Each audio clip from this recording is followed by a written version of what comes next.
The reason this whole video series came about was because I wanted to address something that never seems to get talked about with regards to online mixing.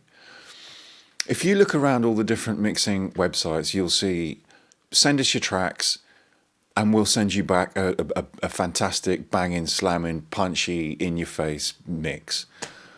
Unfortunately, that's not the whole truth. Any mix will only ever sound as good as the recordings it's made from. If you imagine sending the best chef in the world a load of mouldy ingredients and expecting a fantastic meal back, you're going to get a horrible meal back. And it's exactly the same with mixing. If you send a mixing engineer a load of really badly recorded tracks that have just been cobbled together in a bedroom, you're going to get a horrible mix back.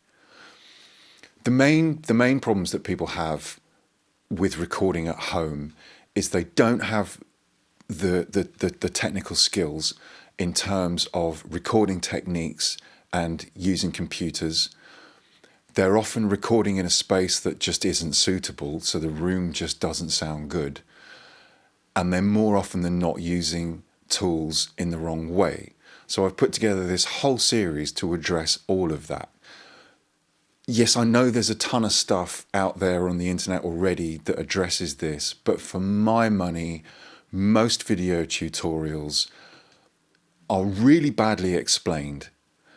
They assume a far too high level of knowledge that you already pretty much know what you're doing. And also they give you a ton of information that you just don't need to know.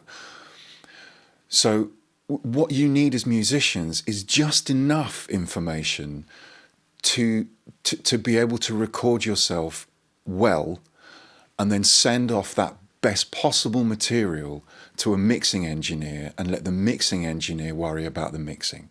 Something else that I've done differently is that whenever I'm using microphones to demonstrate, I've deliberately used the kind of microphones that I imagine most people have already got at home, and I'm guessing for the most part those are vocal mics. They are not necessarily the best microphones to use for recording instruments, but the reason I've done it that way is I really want to get away from this idea that to create something good you have to use expensive equipment.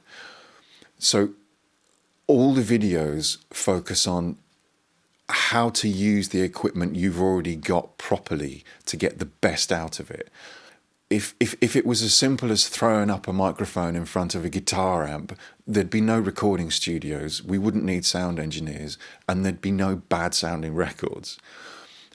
And for those same reasons, I'm doing everything at home so that I'm faced with the same situation that you are in terms of rooms and acoustic treatment. I've kept the videos short, so if you're in the middle of recording, you can just quickly dip in, grab whatever you need and get back to recording. Wherever I've used jargon, I've explained what I mean, and everything is done step by step so you know exactly what I'm talking about. Good recordings are made with skill and care and technique. Does expensive equipment sound better? Yes, of course it sounds better. Does it make better music? Absolutely not. Plenty of terrible records have been made in fantastic studios, but plenty of great records have been made with cheap equipment and a lot of care and a lot of love. I've put the videos in different sections, so hopefully that will make it easy to quickly find exactly what you need, or if you just want to watch the whole lot through, they're in a fairly logical order. The first section deals with setting up rooms, so that is going to cover things like what makes a room sound good, what makes a room sound bad, which rooms at home are likely to be best for recording in, and what you can do to make your room sound as good as it can. Next section, setting up your computer and your music recording software, so that's going to cover setting up the session, things like recording quality, which will be sample rates and bit depth, and onto what level, what volume you should be recording at, then onto recording itself, and that covers the basics of how instruments produce sound, how microphones work, things like mono versus stereo recording, different ways to record all sorts of different instruments, different ways to get performances, decent performances out of people. And then the last section deals with editing and uploading your tracks once you finish recording. So what to edit, how to edit, what to upload, how to upload. I hope you like the videos. I hope they're helpful, even to people that have been doing it for a while. Equally, if you're doing purely electronic music and not recording using microphones, most of this stuff still applies. Recording quality, bit depth, sample rate, recording levels, editing, uploading. And I hope they inspire you to use your ears and try different ways of doing things. If you need a hand with anything, you can book time with us via Skype or Zoom or screen share, whether you're setting up acoustic treatment in your room or you need help with your DAW, or we can even be there while you're recording. If you want to just send us your tracks, we'll have a listen. If we can give you any help, any advice, we will.